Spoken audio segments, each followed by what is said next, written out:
Since the day we met, Elaine had always been the heart of our little family. She had this infectious energy that made everyone around her feel more relaxed and at ease.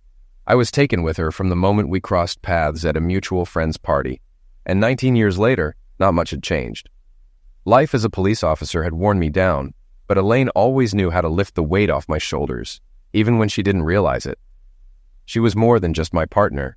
She was my closest confidant, someone who always believed in the best of people, a trait I'd grown skeptical of in others over time. Retirement had been a bittersweet adjustment for me, swapping the unpredictable pace of the police force for a steady life as a contractor. While Elaine kept up with her demanding job as an executive assistant at Farrell International, I found comfort in our routine, raising our son Tommy and managing the household with a more hands-on approach. But that evening, things began to shift in a way I wasn't ready for. It was almost 5:30 p.m., and my wife of nearly 2 decades, Elaine, hadn't come home from work or tried to contact me. Normally, she would walk in shortly after 4 o'clock, as her job with Farrell International ran from early morning until late afternoon. Since her former boss, Michael Farrell, passed away 2 years ago, his daughter Janice had taken over the company and kept Elaine on as her trusted assistant.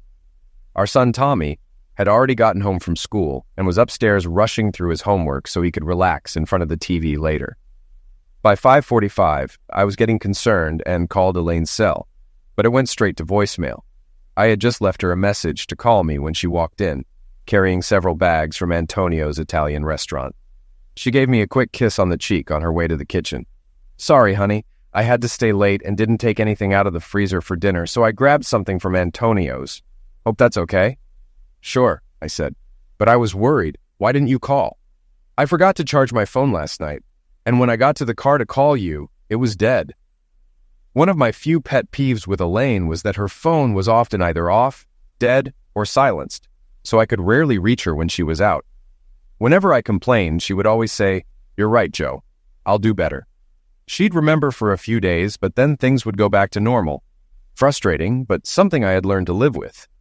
Elaine was in a great mood during dinner, but most of the conversation was dominated by our 7th or T grade son, who was excited about upcoming baseball tryouts and frustrated with how much homework his math teacher, Mrs. Fielding, was assigning. We always let Tommy have the TV until his 9 p.m. bedtime. But early on, we decided he wouldn't have a TV in his room, a fact he often complained about. There wasn't a TV in our room either, since we didn't want anything to distract us from sleep or closeness. The latter we managed at least 4 times a week, making us an outlier among our friends and neighbors who all seemed to be glued to their multiple TVs. Some people were so hooked on the tube that they even had one in the kitchen. To give you some background, I'm Joe Sullivan, and my wife Elaine and I are a bit unconventional.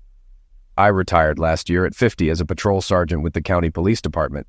Thanks to the state retirement system, which lets military veterans buy back their service time to add to their police retirement, I was able to count my 4 years as an Army Ranger toward my 25-year retirement. In short, I and other vets had the option to pay into the system the amount the county would have contributed, applying that time toward retirement. The physical demands of police work and my part-time handyman job left my 5'11" 11 inches frame with very little body fat. Since retiring, I've turned my side job into a full-time contracting business, with connections I made over the years, doing small home improvement projects. I don't need to advertise. My reputation for quality work brings in plenty of clients through word of mouth. My wife Elaine, who will turn 45 next month, was 25 when we married. I was 31 and had just started my police career. The details of our courtship aren't important, but suffice it to say we met at a friend's party, and I was instantly smitten. Elaine still has the same wavy, shoulder-length brown hair, blue eyes, and captivating smile she had when we met. And at 5'8", she's still a size 8. Besides her attractive looks, it was her lively personality that really drew me in. She can be a little naive about people's motives, which might just be my own cynicism from years in law enforcement. As an executive assistant at a mid-sized international company, she earns a good salary, and together with my increased income as a contractor, we are financially comfortable. We are best friends, respect each other, and our marriage has always been an equal partnership. We share responsibilities, including parenting, cooking, and household chores. Of course, some tasks are split by gender. She doesn't touch yard work, and I stay out of her laundry room. I learned that lesson the hard way after ruining several of her blouses by mixing colors. Tommy had gone to the living room to watch TV, and I was helping Elaine clear the table and load the dishwasher. Usually, after cleaning up the kitchen, we would have coffee before heading to the den to either talk or read. Tonight was no different. As Elaine set a cup of coffee in front of me, she casually mentioned, "Connie got a promotion to head up our London office, and if it's all right with you, we were planning to go out to dinner and maybe dance a little tomorrow night." To be honest, I didn't really keep track of Elaine's work friends, so I couldn't remember who Connie was, but I didn't want to seem uninterested, so I didn't mention it. However, the dancing part caught my attention. "You'll just be dancing together?" I asked. "Of course," she replied. "It'll only be for a few hours, and I'll be home by 11. I wasn't thrilled about the idea, but since she never went out with the girls like many of our friends' wives did, I agreed. The next evening, when I got home from work, I asked Joe what he had planned for dinner for himself and Tommy. "Chicken pot pies," he replied confidently. I frowned. I couldn't stand pot pies, always reminding Joe about their unhealthy sodium levels and high calorie count. But seeing how satisfied he looked, I just shook my head and said, "Connie's picking me up at 7, so I'm going upstairs to shower and change while you two are busy poisoning yourselves." At 6:50, the doorbell rang. I assumed it was Connie, but from upstairs I heard Joe open the door. Expecting to see Elaine's friend, I opened the door and was surprised to find a well-dressed man, around 35, tall with wavy blonde hair. My first thought was that he was a salesman, or worse, a Jehovah's Witness. But then I remembered Jehovah's always came in pairs. He quickly dispelled both notions by extending his hand and saying, "Hi, you must be Joe. Elaine talks about you all the time." As I hesitantly shook his hand, he stepped past me and into the house. Sensing my confusion, he flashed a bright smile and added, "Oh, maybe you don't remember me. We met briefly at the office Christmas party. I'm Conrad Hunter. I wanted to thank you for letting me take Elaine out tonight. I guess she told you I'm leaving next week to head our London office, and your wife has been such an incredible help to me these last 2 years that I wanted to show my appreciation." He said all of this in just a few seconds, but his eyes seemed to be sizing me up, and there was a slight air of superiority in his tone. My senses finally kicked in, and I responded, "Well, Conrad, there must—" "Call me Connie," he interrupted cheerfully. "Everyone does." I didn't need any more clues. I pieced it together and, with more firmness, said, "Well, Connie, I think there's been some misunderstanding. Give me a moment to talk to my wife." I hurried up the stairs as quickly as I could, trying to keep my composure. When Joe walked into our bedroom, I had just finished adjusting my dress and was checking myself in the full-length mirror. I was wearing a black cocktail dress, classy but not overly conservative. I picked up my red leather clutch, which matched my 4-inch red heels, and turned to Joe with a smile. "I heard the doorbell. That must be Connie. How do I look?" Joe didn't answer, but the anger and disbelief on his face made me ask, "What's wrong, Joe? You look upset." "Upset?" he yelled. "My wife wants to go out with some young guy who's trying to make me look like a fool. So no, I'm not just upset, I'm shocked. I'm angry and embarrassed that there's a man downstairs in my house waiting to take my wife out for what he thinks is a romantic evening. And unless he's gay, his goal is to get you into bed." I crossed my arms and felt the heat of my own anger building. I knew this conversation wasn't over, and it wasn't going to end well. I could tell from the silence that she was calming herself, preparing for a verbal attack. When she finally spoke, her voice was filled with more anger than I had ever heard before. "Well, Joe, I'm the one who's shocked and angry. First of all, you've practically accused me of letting another man seduce me. Your insinuation is not only insulting, it's deeply hurtful. Secondly, I've worked with Connie for 2 years, and he's always been a perfect gentleman. He's never once hit on me or said anything inappropriate." She grabbed her purse and headed for the door. "I'm not going to leave him standing down there while you make a fool of yourself. I'll be home around 11, and hopefully by then you'll have pulled your head out of your back." I stood there, stunned, watching her go down the stairs. I couldn't remember ever being this angry. Joe and I had built our marriage on love and trust, and I couldn't believe what my husband of 19 years had just implied. It seemed that the respect and trust I thought we shared was only on my side. Connie clearly sensed something was wrong. As I gave him a kiss on the cheek, he asked, "Is everything all right?" Forcing a smile, I replied, "Absolutely. Ready to go?" I glanced back up the stairs as Connie placed his hand gently on my back, leading me out the door. From the top of the stairs, I stood watching my wife kiss her date on the cheek. She briefly glanced up at me, and I could have sworn there was a smirk on her face. He wrapped his arm around her waist and guided her out the door. The anger I felt wasn't just directed at Elaine, but also at myself for not being more forceful in stopping her from going out. By doing this, she was disrespecting our marriage and risking our relationship. Thinking back to yesterday, when she told me about her plans for dinner and dancing with a colleague, I now realized she had deliberately avoided using words like he, him, and his. Just the name Connie. It seemed unlikely someone could avoid using those pronouns unless it was a deliberate effort to deceive me. Surely she didn't expect me to remember a brief introduction at a crowded office party from nearly a year ago. Meanwhile, I was in the car with Conrad. Connie was making small talk, but I was still so upset with Joe that I barely heard what he was saying.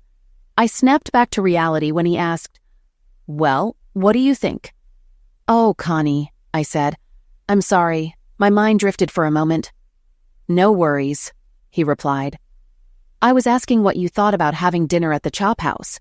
It's in the Marriott, and there's a great dance club there." Forcing thoughts of my recent argument with Joe out of my mind, I responded, "That sounds lovely. I've never been, but I've heard good things about it."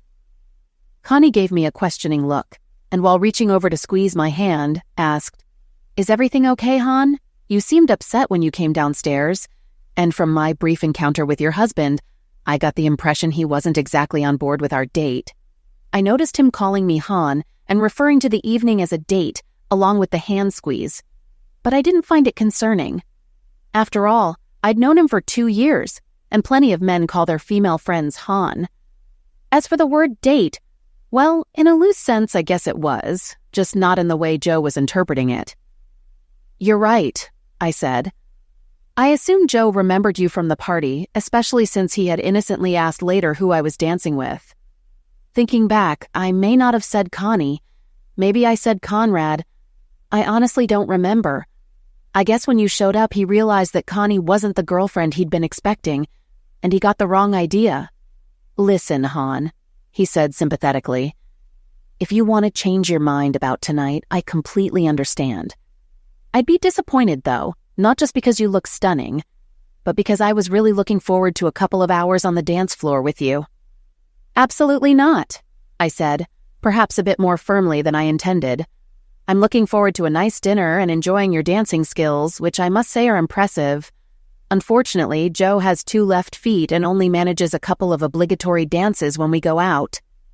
Not wanting to put Connie off, I added with a playful smile and a teasing tone, "But remember, I'm a married woman, and I promise to be home by midnight. I'm all yours until then." I did remember telling Joe I'd be home by 11, but that was before he ticked me off. Connie flashed his dazzling smile, and this time, with a quick touch to my knee, he said, "Great. Let's just enjoy the evening, and I'll make sure to get Cinderella home before the clock strikes 12. Back at home, Tommy and I ate our pot pies, but for the first time, I couldn't enjoy mine. My son asked when his mom would be back, and since I had already told him she was out to dinner with a girlfriend, I saw no reason to embarrass myself by explaining that his clueless father had allowed her to go on a date with another man. That's exactly how I saw it, a stupid, gullible fool. The more I thought about it, the angrier I became. Tommy's weekend bedtime was usually extended to 10 o'clock, but honestly, I didn't want to sit alone staring at the walls, waiting for my wife to come home, so I gave him an extra hour. At 11, I sent him off to bed with a hug, though he was too old for a kiss. It embarrassed him now. I then took up my spot in the living room, watching the muted TV while waiting for the sound of a car pulling into the driveway. My anger had only grown, and I planned to have a serious talk with Elaine when she got home. I was sure their relationship was professional, but no married woman, especially not mine, should be out dining and dancing with another man. I trusted Elaine, despite my earlier words, but I didn't trust the guy she went out with. Maybe it was my cop instinct, or just the instinct of a jealous husband with a beautiful wife. Either way, his gentlemanly act didn't fool me. I could see the carnivore behind his eyes. I just hoped my Red Riding Hood wouldn't be deceived by the wolf in sheep's clothing. At 11:30, I resisted the urge to call Elaine's cell, but by 11:45, I couldn't hold back any longer. I knew her original home by 11 had shifted to around 11, but I still expected her to answer and tell me she was on her way. Yet again, the call went straight to voicemail, and I didn't leave a message. Since it went directly to voicemail, her phone had to be turned off on purpose, which only made me angrier. We had a great dinner at the Chop House, starting with a couple of Cosmos for me and some beer for Connie. I have to admit, I wasn't immune to his flattery about how lucky my husband was to have such a beautiful, charming, and sexy wife. When my age came up in conversation, he boosted my ego even more by saying he assumed I had married an older man and that I didn't look a day over 35. Flattery works wonders on women, and I was no exception. I had all but forgotten my little argument with Joe and was excited to hit the dance floor with Connie. The band was fantastic, and we danced almost nonstop for an hour. We only sat down when a slow song came on, and I subtly guided us off the floor. After the band took a break, I excused myself to use the ladies' room, and when I came back, Connie had a fresh Cosmo waiting for me and a beer for himself. I was thirsty from all the dancing and probably drank it faster than usual. So when the band started up again and we returned to the dance floor, I felt a bit lightheaded. A few songs into the set, a slow number came on, and I didn't object when Connie pulled me into his arms. Another slow song followed, and I was actually relieved to hold on to him as the effects of that last drink made me a little unsteady and dizzy. Noticing my discomfort, Connie suggested we take a break. I barely registered that he had his hand on my backside as he led me to our booth, or that he sat next to me this time instead of across from me like earlier. By 1 a.m., I had called Elaine's phone 5 times and left 3 messages, the last one saying, "Elaine, if this is about punishing me, I get it, but I expect you to call me back immediately. If I don't hear from you within the next half hour, I'm going to bed and locking the deadbolt. You can spend the night with your lover, knowing you've destroyed a great marriage and a happy family." I was far beyond angry, and my mind was running wild. 1:30 came and went, but I didn't go to bed. I stayed in the living room wondering if I'd still have a marriage by morning. I felt Connie's hand leave mine and slowly begin to caress the inside of my thigh, but I felt powerless to move, even though I could feel myself getting aroused. I tried to speak, but the booze had impaired my ability to form words, and I felt embarrassed for having gotten so drunk. Part of me knew I should stop this, but another part was enjoying it. At some point, I vaguely recall a distant voice speaking to me, followed by a strong hand helping me out of the booth. I heard the voice say, "Honey, I think you should lie down for a bit. You don't look well." An arm was wrapped around me, holding me up and guiding me somewhere.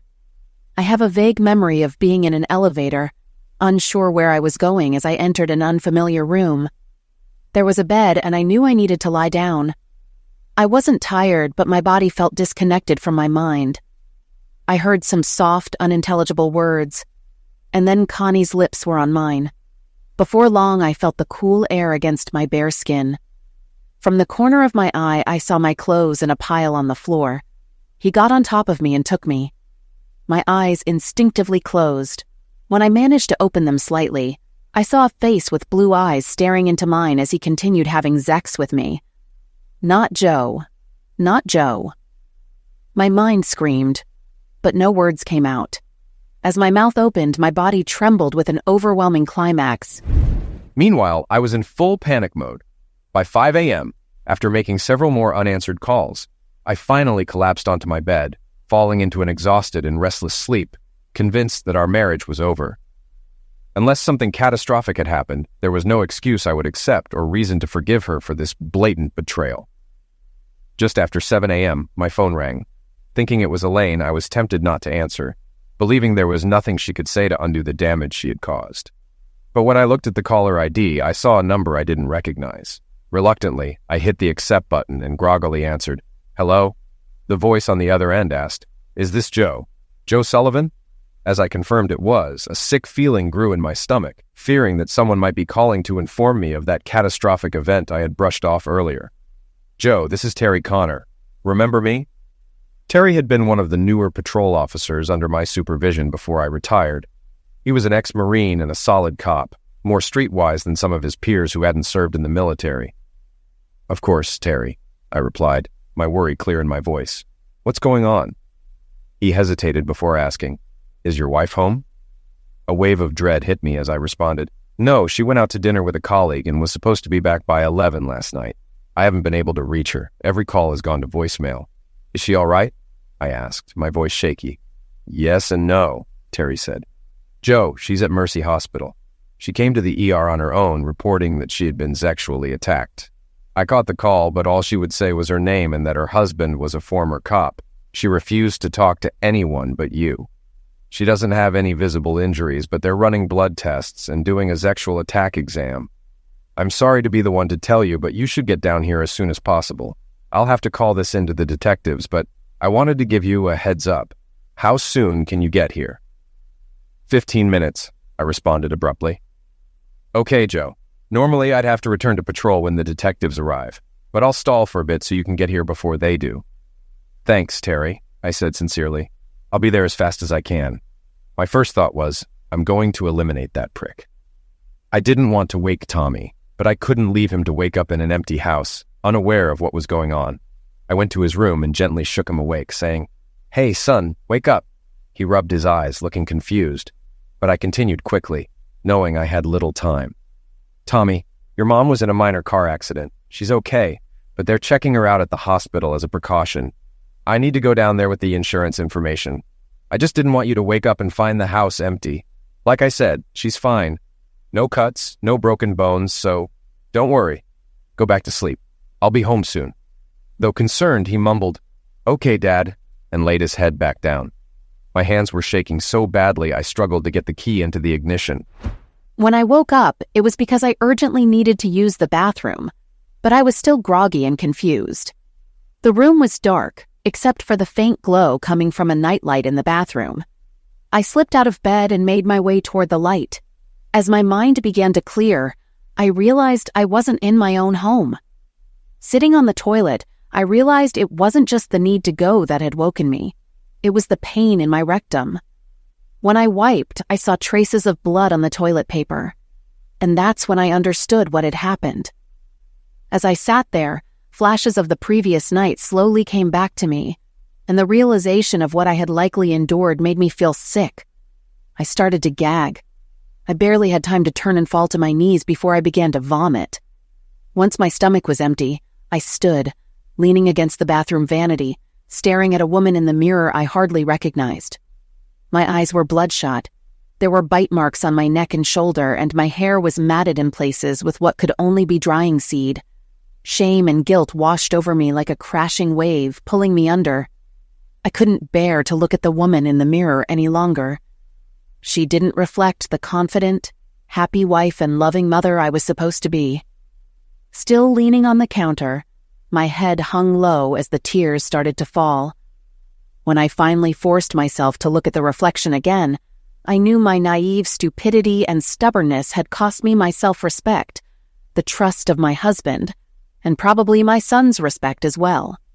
If I had a knife or a weapon, I would have eliminated the prick who had stolen my life for his own selfish pleasure. How could I have gotten this drunk? I thought.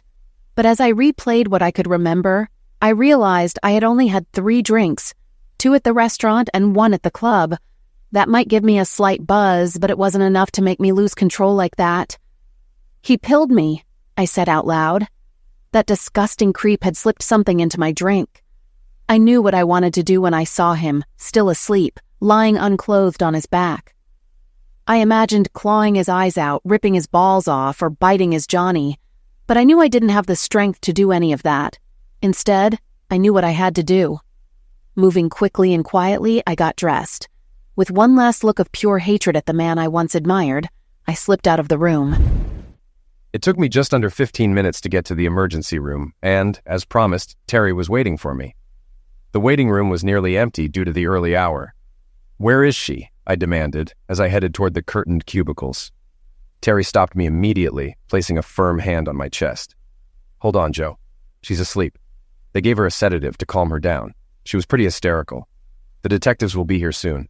Take a moment to get your thoughts together. Get my story straight? I asked angrily. What are you talking about? Terry, still looking like the Marine he once was, firmly guided me to a corner, away from any listening ears. Despite being 15 years younger and stronger than me, he whispered calmly, Listen, Joe, I'm on your side. I don't know the details of your marriage, and I don't need to. What I do know is that at 4:15 this morning, Your wife came here in a cab, claiming she had been attacked. They're going to want to know where you were, why she wasn't home with her family, who she was with, and why she showed up here dressed for a night out.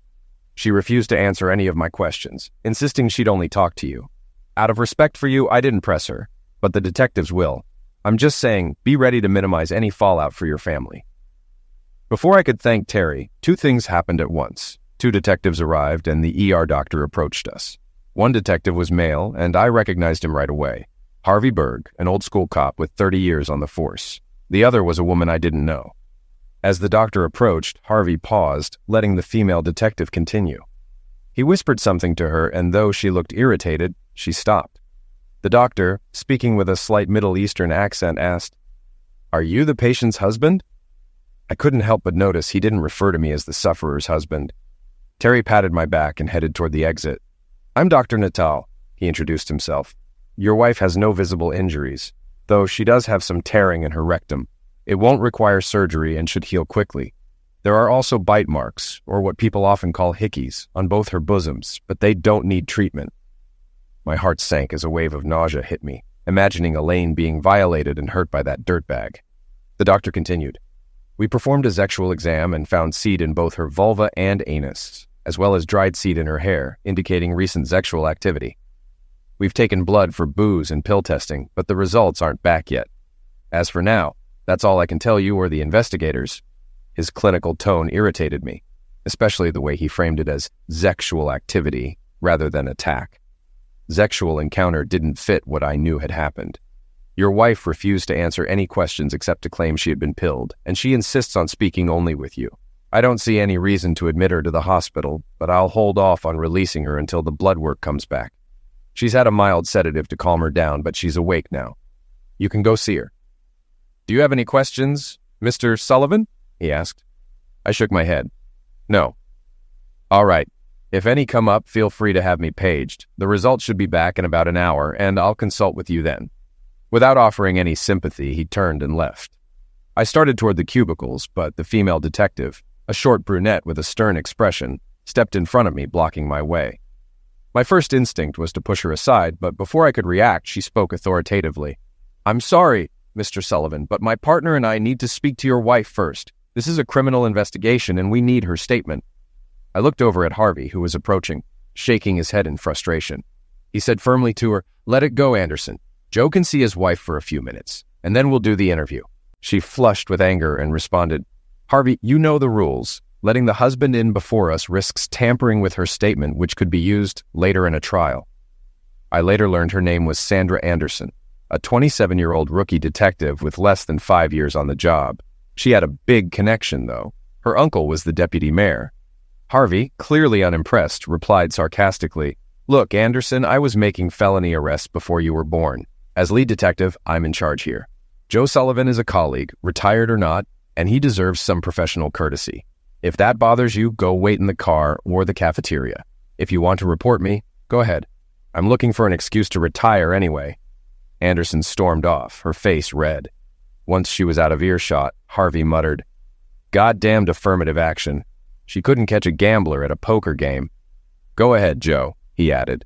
"I'll give you 15 minutes while I finish some paperwork."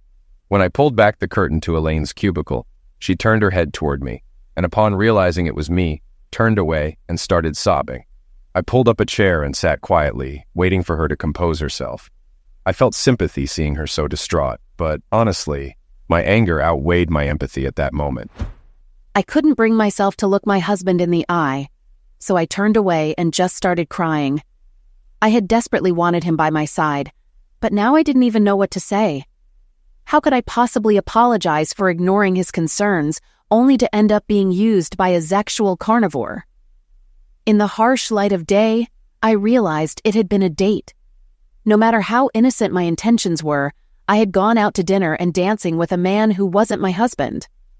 Lying here, I kept thinking about how I would have reacted if the roles were reversed. What if Joe had told me he was going out with Andy, and Andy turned out to be Andrea, a younger, more attractive woman he wanted to reward for some reason? Joe's voice interrupted my dark thoughts as he said, "Elaine, the detectives will be in here soon to take your statement, so be ready.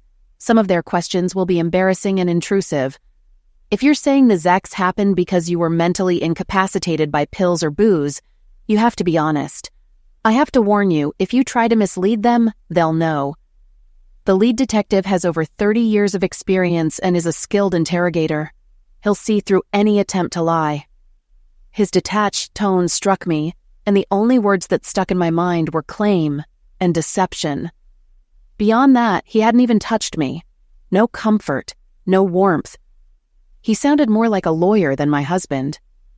Even through my tears, anger started to build inside me, and finally I turned to him and snapped, "Joe, you sound like you don't believe me. I wouldn't talk to anyone until you got here because you've known me for over 20 years. You know that while what I did was stupid, I never intended to have Zex, let alone be attacked by someone I trusted and considered a friend. Damn it, Joe. I wasn't seduced by that monster. I was pilled and violated. But I guess you don't see it that way, so why don't you just leave and go hang out with your cop buddies?" I turned away again, too angry to cry anymore. I heard his chair scrape against the tile floor, and moments later the privacy curtain opened and closed. I knew he was gone, probably for good. When I returned to the waiting room, Harvey looked up with a questioning expression. His irritated partner sat across the room, arms crossed with a sulky look on her face. "Thanks, Harvey," I said sincerely, knowing that what he had done for me could cause him trouble. "You can go in now," he nodded. "But for the record, I intentionally provoked her anger, and I believe she's telling the truth." He gave a signal to his partner, who reluctantly followed him into the cubicle. About 45 minutes later, neither Harvey nor his partner had come back out when I noticed Dr. Nadell scanning the now crowded waiting room. He spotted me and gestured for me to follow him into a small exam room down the hall from the ER. Once we were seated, his tone was noticeably softer than earlier. "The lab results are back, and they show a significant amount of rohypnol and ketamine in her system. As you know from your time as an officer, these are commonly referred to as date maltreatment pills. When combined, they lower inhibitions and increase libido while also impairing the body's ability to communicate between the brain and muscles, making resistance nearly impossible. I've explained this to the detectives and provided them with a copy of the analysis. I've started an IV to help clear her system, and she should be able to leave in about 3 hours. He stood and offered his hand, adding, "I'm very sorry for what you and your wife are going through, but given the circumstances, I believe that time and perhaps some counseling will help both of you recover." As he turned to leave, I stood and asked, "Doctor, may I ask you a few questions?" Though he looked a bit uncomfortable, having considered his duty as the attending physician finished, he nodded reluctantly, likely knowing where this was headed. "I understand about the pills and their effects," I began, "but what I really need to know is, do those pills prevent someone from experiencing sexual pleasure?" He sighed, motioning for me to sit as he did the same. In a patient but measured tone, he replied, "Mr. Sullivan, I can't give you a definitive answer.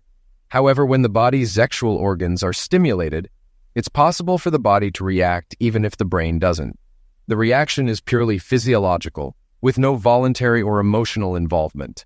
Then he added, "To answer your underlying question, yes, it's possible your wife experienced a climax. Even sufferers who have been forcibly attacked without pills sometimes report climaxing. It often adds to their trauma as they feel betrayed by their body for deriving physical pleasure from an unwanted act. Whether pilled or physically forced, the response is still involuntary, much like a reaction to pain." He gave my shoulder a reassuring pat, stood up, and left, likely relieved that I had no more difficult questions to ask. I hadn't noticed that Harvey and his partner were standing near the entrance to the treatment area, apparently waiting for the doctor to leave. As Harvey approached, his partner, looking slightly less hostile, stayed back, letting him take the lead. Harvey began, "Joe, you've got 20 years of police work under your belt, so I won't insult your intelligence by explaining the procedures. First, I'm sorry for you, and especially for your wife. Based on her statement and the lab report, I'm confident she was pilled, and, given her inability to consent, she was attacked. The dirtbag probably spiked her drink when she went to the ladies' room. She had no idea what was happening and doesn't remember much of the attack." He paused before continuing. "Now, for the hard part. I hate to say this, Joe, and if I were telling this to a stranger, it would be a major breach of protocol. But for the sake of your family, especially your wife, I wouldn't recommend pursuing charges against this guy." I started to object, but Harvey cut me off. "Hear me out, Joe. Whatever you decide, I'll back you. But you know better than anyone how flawed our legal system is.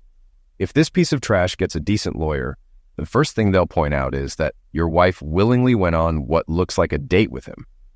Yeah, I know she blindsided you. She explained everything. But to a jury, the fact that she went out to dinner, had drinks, and danced with him won't look good. As for the pills, they'll argue she took them voluntarily to lower her inhibitions. He sighed and continued, There's case law on this, Joe, both in this jurisdiction and nationwide. Some women have used these pills themselves. They'll argue that when she realized how much time had passed, she panicked, thinking her marriage was in jeopardy, and made up a story to cover her tracks. I stayed quiet, letting the weight of his words sink in. You don't need me to tell you how ruthless defense attorneys can be. They'll drag both of you through the mud, and the media will paint you as a permissive husband and her as a promiscuous wife. Your son could face backlash from his peers, and in the end, the guy could still walk free. Harvey softened his tone. Joe, talk to your wife. It's her decision in the end. But I need to know what you want to do before I leave. I can write this up as an unfortunate situation where your wife was led astray, and the report will stay buried. After 30 years, I've earned plenty of favors from the department and the DA, so you won't have to worry about charges or a false report. At first, I was hysterical. When it was suggested that my assailant might walk away free, I screamed, No one believes me! Not the doctor, not the cops, not even my husband. Joe tried to grab my hand, but I pulled it away and began to sob. He held my hand again, but this time refused to let go when I tried to yank it away. Elaine, everyone believes you. Everyone. This isn't about believing you. It's about facing a harsh reality. It's not about letting that dirtbag off the hook. It's about sparing you the humiliation and indignity of a public trial. One that would play out not just in the courtroom, but in the local media too. If we had even a 50-50th chance of winning, I wouldn't suggest this. But honestly, it's not even close. In the end, I reluctantly agreed. I think I did it more to protect Tommy from the embarrassment than for myself. As promised, Harvey buried the story, and we never heard from the DA. Unfortunately, not all stories have happy endings, and ours was one of them. The counseling sessions were emotionally draining for both of us, especially when Elaine described the one moment she clearly remembered. She told me how, during the encounter, when she opened her eyes, she initially thought it was me having sex with her. Even when she realized it wasn't me, but him, she was in the middle of a climax and continued to let it happen. The therapist tried to explain her reaction by asking me, Joe, if you were in a similar situation and started to climax, do you think you could stop? I responded sarcastically, You mean pull my Johnny out of her mouth, or from down there or back there? I added bitterly. I saw Elaine flinch at the innuendo from the corner of my eye. After a pause, I answered more seriously. First of all, Doc, I wouldn't put myself in that situation, so the question is moot. But hypothetically, yes, I'd stop. We tried hard to salvage our relationship over the next 8 months, but it felt like watching a snowman slowly melt until the head finally fell off and shattered. Oddly enough, I had almost forgotten about the actual Zex. What haunted me more was the image of her walking down those stairs, reaching up to kiss him on the cheek, and the defiant look she gave me as he put his arm around her and walked her out the door, and, in hindsight, out of my life. Elaine later explained how she had been angry and kissed him just to spite me, to tweak my nose a bit, as she put it. But the fact that she wanted to hurt me like that was more than I could get past. The disrespect, the betrayal, and the lying were the real butchers of our marriage. I had warned her about the potential consequences, but she chose to ignore me. She made her bed, and I refused to sleep in it. She would have to sleep in it alone. It's been 2 years since our tearful divorce. I gave Elaine the house until Tommy turns 18 or graduates from college, though I'll likely give it to her in the end. I have a pension and a successful business, and she received a $250K settlement from the company, even though they denied any wrongdoing. Elaine did manage a small victory over Conrad Hunter. Although we were advised that a civil suit wasn't likely to succeed, our attorney submitted our notarized statements and the pill report. Of course, the creep denied everything, but 2 sexual maltreatment complaints against him from his previous office had been overlooked, either intentionally or not. One female employee had accused him of groping her in the break room, and another, a married woman requesting a transfer to another city, claimed he offered to insure the move in exchange for a sexual favor. Neither complaint was substantiated. Elaine's case fell into the same he said, she said category. But the company, tired of the potential legal risks he posed, terminated him without cause. Not only did he lose his promotion to London, but he was let go without a letter of recommendation. After 12 years, the company gave Elaine the money to avoid a public embarrassment and costly lawsuit. We both regretted that our marriage couldn't be saved, but we also recognized the futility of continuing a charade that was injuring our son.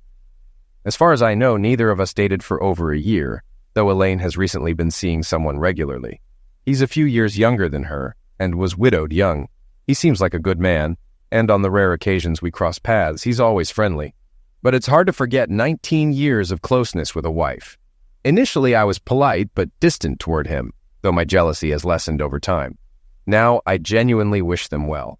My softening attitude likely has a lot to do with Alicia, the woman I've been seeing. She was a customer of mine for several home improvement projects, and she finalized her divorce over a year ago after her abusive, booze-dependent husband put her in the hospital with a concussion and a fractured collarbone. Her 14-year-old son Kevin and I have become close, and I've included him on several outings with Tommy. The boys get along well, and while my relationship with Alicia has become intimate, we've kept separate residences, partly for appearances with the kids, and partly because we're both a little cautious about marriage again. Now, for the part I've never shared, while Elaine got her revenge on Conrad, mine came later. During my years on the force, I met all kinds of people, the good, the bad, and the truly ugly. One of the latter was Mario, an Irish mob enforcer. I'd arrested him 3 times for attack, but he walked each time. 3 months after the incident with my wife, I ran into Mario. He greeted me like an old friend, and we talked about life. 5 days later, he called me to meet him at a local bar. After our drinks, he led me to his car and said, "I've got a gift for you." He opened the trunk, revealing a small bag. Inside was a jar, the kind used in biology labs. Mario shone his phone's light on it, and I saw what looked like a male organ and 2 testicles. Mario grinned and said, "Your wife's tormentor won't show his face to a woman again. Don't worry, he's alive. He just won't be the big man anymore." I had no words. I shook his hand and went home. Sometimes life gives you unexpected gifts. 2 years after our divorce, Elaine and I have slowly found our way forward. The pain and resentment that once defined our relationship have mostly faded, though the scars are still there, reminders of what was lost. We tried our best to salvage what we could, but some things, like trust, once broken, can never be fully repaired. We were together for 19 years, raised a son, and shared countless memories, but the betrayal, whether intentional or not, was too deep to overcome. Elaine's life has taken a different path. She's been seeing someone regularly, a younger man who's been widowed for several years. From what I can tell, he seems like a good man. And though it stung at first to see her moving on, I've learned to let go of my jealousy. The occasional times when we cross paths, he's always respectful toward me, and I've even wished them well. Despite everything, Elaine deserves happiness, and I've come to accept that her happiness no longer involves me. She's not the woman who left the house that night, and I'm no longer the man who watched her walk out the door. As for me, I've found someone too, Alicia. We met when I did some contracting work for her after her own bitter divorce.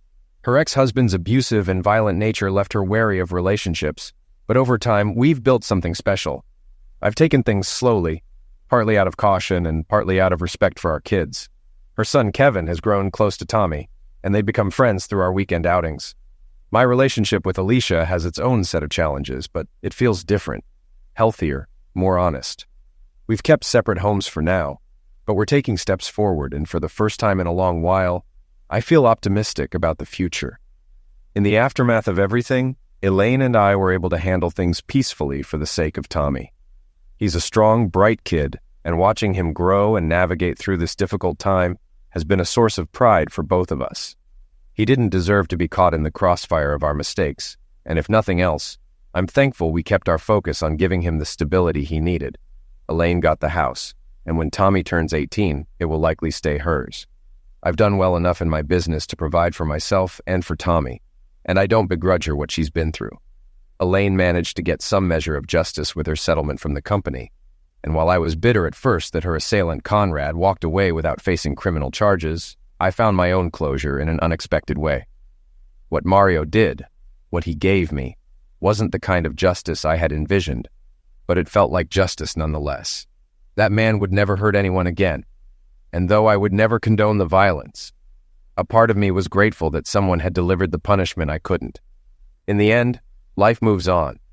The bitterness, the anger, and the heartbreak, all of it, has slowly been washed away by time. While there will always be a part of me that looks back at those 19 years with regret, there's another part that remembers the good times. Elaine wasn't just my wife. She was my best friend, and for most of those years, we were a team. But sometimes even the strongest bonds can break under the weight of life's pressures. And when they do, you're left to rebuild from the ground up. I've rebuilt, and I'm still rebuilding. Elaine has too. Our marriage is over, but life isn't. I don't know what the future holds for either of us. But I do know that we're both stronger now, in our own ways. We've learned from our mistakes, and we've moved on. Life has a way of surprising you. And while I didn't see this path coming, I'm learning to embrace it, one day at a time.